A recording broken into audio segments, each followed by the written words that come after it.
Hello दोस्तों, आज 13 फरवरी 2026 को आयोजित जो रेलवे एएलपी के प्रथम पाली के शिफ्ट के एग्जाम में पूछे गए जो सवाल हैं यहाँ पे साइंस और मैथ के 100% जो है सटीक सवाल हैं। ठीक है, तो ये पीपीटी फॉर्म में आपको मिलेगा और दोनों पीडीएफ फॉर्म में भी आपको मिल जाएगा। और ये वन लाइनर सवाल है, इस तरह से मैं लेकर आया हूँ। ठीक है, साइंस का अलग है और मैथ्स का अलग है, तो इस तरह से मैं कैटेगरी वाइज करके लाया हूँ और उसका जो है सोल्यूशन आपको मिलेगा। और इसका पीडीएफ जो है टेलीग्राम चैनल पे डाल दूंगा, जैसे है वैसे ही आप वहां से रिवीजन भी करके एग्जाम में जा सकते हो।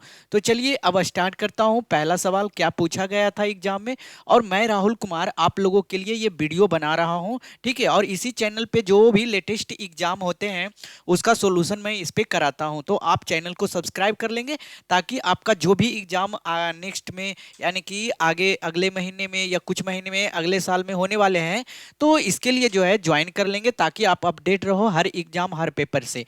चलिए अब स्टार्ट करते हैं। General knowledge and current affair से स्टार्ट करते हैं। तो पूछा गया था उल्लास योजना, और ये ग्रुप डी में बार बार सवाल पूछ रहा था। और यानी कि जो अभी दिल्ली पुलिस वाला हुआ उसको में पूछा गया था, तो सवाल रिपीट हो रहे हैं, तो आगे भी एग्जाम में रिपीट होंगे। तो चलिए, उल्लास योजना के तहत मिजोरम और गोवा के बाद भारत का तीसरा जो है पूर्ण साक्षर राज्य कौन सा बन गया है। तो देखो, त्रिपुरा जो है तीसरा राज्य बन गया है। तो आप बताओ कि पहला और सेकेंड राज्य कौन बना है। तो सबसे पहले बात करते हैं उल्लास का फुल फॉर्म क्या होता है। तो उल्लास का होता है understanding of life long learning. ठीक है, लाइफ लॉन्ग लर्निंग, यानी कि ये केंद्र सरकार जो द्वारा 2022 से 27 के लिए साक्षरता पहल है। अब देखो, इसका उद्देश्य क्या है कि डिजिटल साक्षरता के और व्यवहारिक जीवन जो है कौशल को सिखाना। अब इसमें जो है ये दीक्षा पोर्टल एक वेबसाइट है, उसमें जो है एक उल्लास मोबाइल यानी कि एप्लीकेशन है, वो जो है स्वयं सेवक यानी कि आपको प्रमाण पत्र और क्रेडिट भी इसमें दिया जाता है। तो इस योजना में जो है तीसरा नंबर पे कौन सा हो जाएगा, त्रिपुरा। तो पहला और दूसरा सवाल मैंने पूछा था कि कौन है। तो पहला था मिजोरम और दूसरा था मिजोरम और गोवा। ठीक है, दूसरा गोवा, उसके बाद जो है त्रिपुरा। ठीक है, अगला सवाल था कि राष्ट्रीय मानकों के अनुसार किसी राज्य को पूर्ण साक्षर घोषित करने के लिए न्यूनतम साक्षरता दर कितनी होनी चाहिए। तो देखो, 95% से अधिक जो है आपकी होनी चाहिए। अब उल्लास योजना से रिलेटेड जो है और फैक्ट देख लेते हैं, जो कि अगले शिफ्ट में या फिर अगले एग्जाम में बनने की जो है संभावना बढ़ जाएगी। तो उल्लास योजना के तहत भारत का चौथा पूर्ण साक्षर राज्य कौन सा बना। तो मैंने पहला बताया कौन, मिजोरम, दूसरा गोवा, तीसरा त्रिपुरा, तो चौथा हो जाएगा हिमाचल प्रदेश। देखो, ठीक है। अब उल्लास योजना का फुल फॉर्म भी पूछ सकता है, तो understanding life learning for all in society. फिर आपसे उल्लास योजना के अन्य किस नाम से भी जाना जाता है, तो ये भी सवाल आ सकता है। तो न्यू इंडिया लिटरेसी प्रोग्राम यानी कि NILP LP। ठीक है, उल्लास योजना का टैग लाइन क्या था। तो उल्लास योजना का जन जन साक्षर का जो है ये टैग लाइन है। उल्लास योजना के मुख्य रूप से किस आयु वर्ग के लिए लागू किया गया है। तो ये 15 वर्ष और उससे अधिक की व्यक्तियों के लिए जो है ये योजना लागू होता है।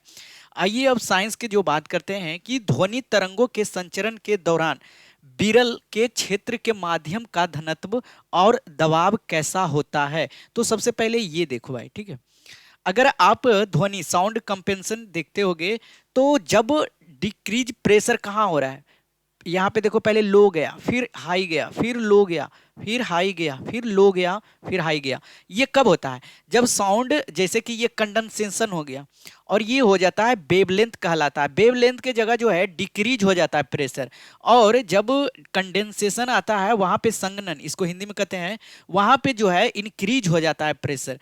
तो यहाँ पे जो दोनों के गैप होते हैं वो रिफ्रैक्शन कहलाते हैं। अब यहाँ पे ये जो साउंड होता है कैसा होता है, लॉन्गिट्यूडनल वेव होता है। अच्छा, अब इसमें लाइट जो कौन सा होगा, लाइट कौन सा होगा बताओ, ट्रांसवर्सल होगा या लॉन्गिट्यूडनल होगा या मैग्नीट्यूडनल होगा। तो देखो, मैग्नीट्यूडनल वो कहलाता है जिसको माध्यम की आवश्यकता होती है।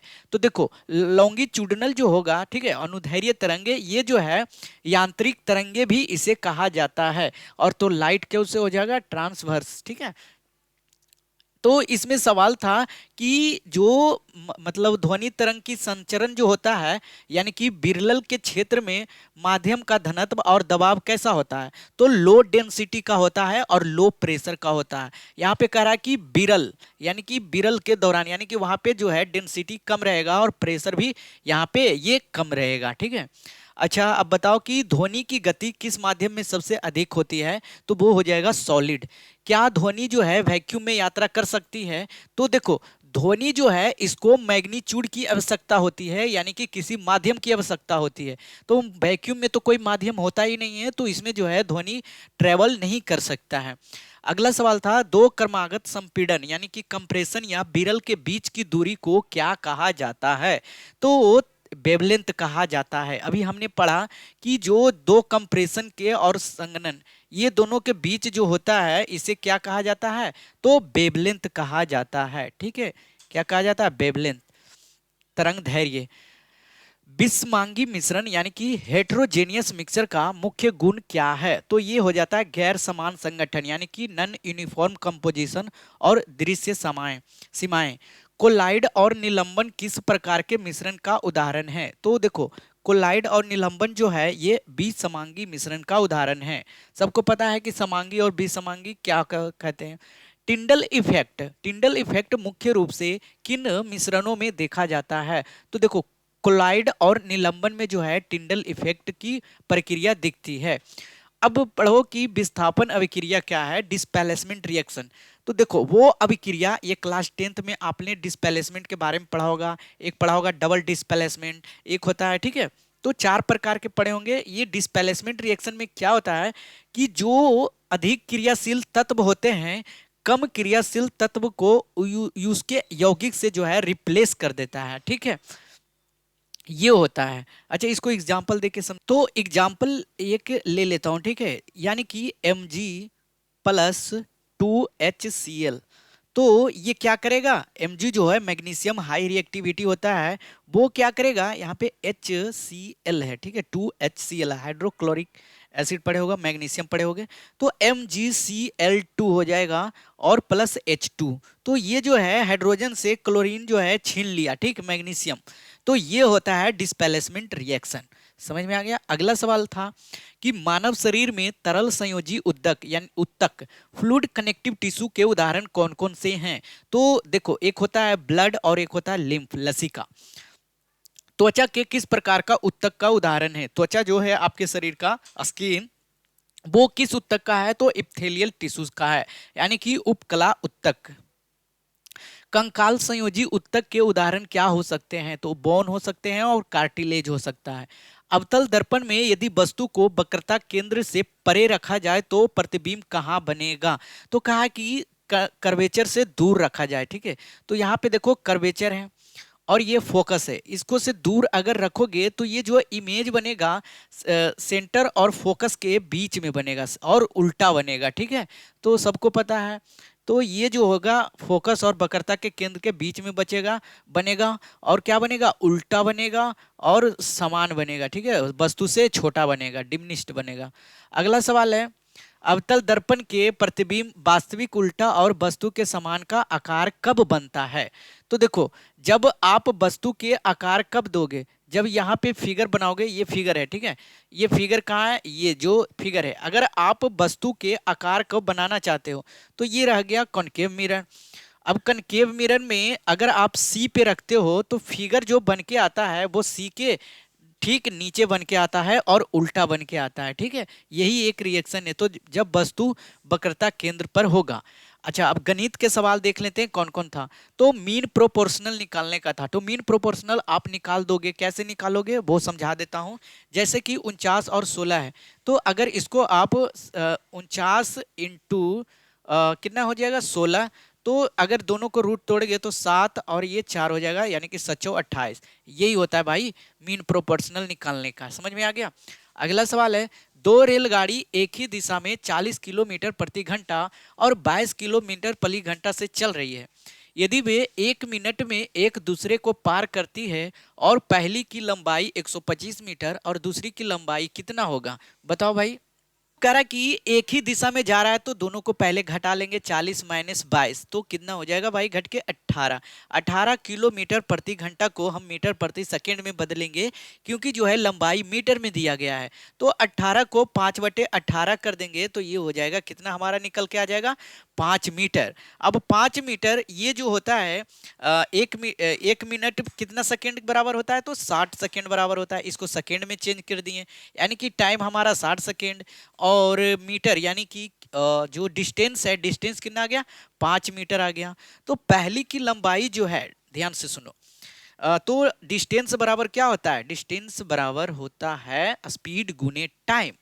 क्या होता है, स्पीड गुने टाइम। तो 60 गुना 5, ये 60 सेकेंड गुना 5, ये मीटर प्रति सेकेंड था ना भाई, मीटर प्रति सेकेंड स्पीड था। तो ये डिस्टेंस बराबर स्पीड गुना टाइम मैंने कर दिया, तो आ गया 300 मीटर।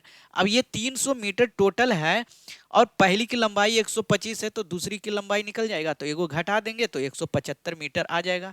आंसर कितना हो गया, 175 मीटर। अगला सवाल है, अगर आप 60 का 50%, तो पहले 60 का 50% कितना होता है, 1/2, तो हो जाएगा 30। 40 का 30%, तो 40 का 30% निकाल दोगे, 40 गुना 30/100, ये कट जाएगा, तो 4×12। तो कह रहा है कि कितना अधिक है, तो कितना अधिक है भाई, तो ये 18 अधिक है। तो 18 किससे अधिक है, 12 से, तो नीचे रख देंगे 12% में आ जाएगा, और इसको काट देंगे तो 4×12, छोतिया 18, 25×4 100, और 25×6 150, तो ये 150 हो जाएगा प्रतिशत में। अगर वही पूछता कि कितना सिर्फ अधिक है अंकों में, तो ये 30 और 12 का डिफरेंस कितना हो जाएगा, तो आ जाएगा 18। अब वहां पे क्या पूछा था, अगर दोनों पूछता तो आप दोनों निकाल सकते थे, ठीक है, एक पूछा तो एक। अब देखो, यानी कि टाइम एंड वर्क से सवाल था कि A+B किसी काम को 2 दिन में करता है, और ए अकेले इसको 38 दिन में करता है। तो अब इसको शॉर्ट फॉर्म में निकाल देते हैं। 38 दूना 96, हाँ नहीं, 8 दूनी 16, 3 दूना 6, 1 7 76, तो ये हो जाएगा 38, और ये हो जाएगा कितना भाई, 2। यानी कि ए जो है 2 घंटे में यानी कि काम करता है 38 के स्पीड से, और A+B यानी कि 2 जो है 2 के स्पीड से 38 दिन में काम करता है। तो ए का जो है घटा देंगे इसको में, तो ये बी का कितना निकल के आ जाएगा, 36। तो बी का निकल के आ गया 36, तो बी अकेले 9 गुना काम, यानी कि 76 का 9 गुना काम कितनों दिनों में करेगा, तो ये 36 हो जाएगा। तो 9×4 36, 4, तो 76/4 कितना होगा, 1976, निकल के कितना आ गया भाई, आंसर यहाँ पे 19 दिन। किसी को दिक्कत, क्या 19 आ रहा था आप लोगों का। अब यहाँ पे था कि 0.48, 1.20 और 1.68 का महत्तम समावर्तक निकालना था। तो आप जो है इसको महत्तम समावर्तक, जैसे कि इसको मान लो पॉइंट नहीं दिया गया है, तो 48, 120 और 168 को एलसीएम कैसे निकालोगे, तो जो मतलब सारे को काट दे, तो ऑप्शन वहां पे देखे होंगे, 24 दूना 48, 24×5 = 20 से, और 24 4×2 = 8, नहीं 4×4 = 16, 4×4 = 16, 4×5 = 20, 4×2 = 8, 4×6 = 12, 4×16 = 4×5 = 24, 4×7 = 28, तो 7×8 = 7×2 = 14, 15 16, यानी कि 24 जो है सारे को काट देता है। तो इस तरह से आप वहां पे निकाल सकते थे। तो ये कैसा लगा वीडियो आपको, आशा है कि ये वन लाइनर्स आपके जो है आगामी परीक्षाओं में अच्छे हेल्पफुल होंगे। थैंक यू, मैं राहुल कुमार, वीडियो यहाँ तक देखने के लिए बहुत बहुत धन्यवाद। अब सब्सक्राइब कर लेंगे ताकि आपको जो है हमें मोटिवेशन मिले, आपको ये वीडियो प्रोवाइड कर सकूं, और जो एग्जाम होता है तुरंत जो है आपको यहाँ पे खिदमत में पेश कर सकूं। तो धन्यवाद।